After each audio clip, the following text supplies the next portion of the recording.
Hello and welcome to this edition of Ask Dr. Robyn. I'm Dr. Robyn Silverman, Child and Teen Development Specialist and the creator of the Powerful Words Character System.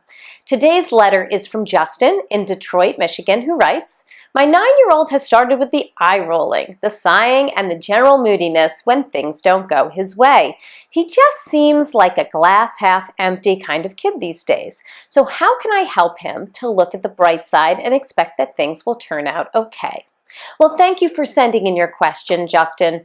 Even though we often hear that many children go through a period where they seem moody, it is important that we ensure optimal emotional health.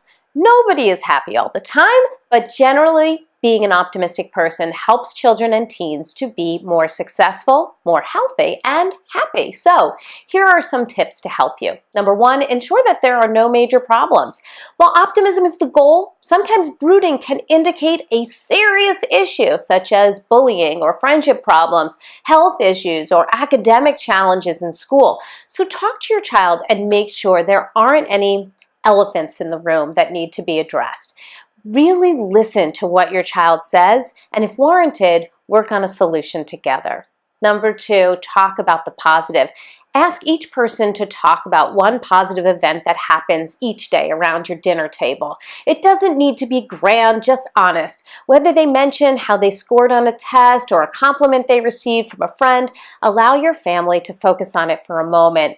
You can also have your children share something that made them unhappy that day so that they aren't keeping negative emotions inside. Make sure you are sharing your roses and thorns, as we do in our house, and incorporate what you're grateful for that day. Number three, praise the positive behavior. Sometimes when we recognize positive behavior, even when it's not done with a smile, children internalize it. Genuine recognition and praise can influence positive emotions. Many young people don't feel that adults notice them. Make sure that they know you do. Number four, help your child take positive action towards his goals. Personal achievements in areas that your child truly values can help him feel good about himself. So work with him on setting personal goals, benchmarks, and plans, as well as ways to celebrate those successes once goals are achieved.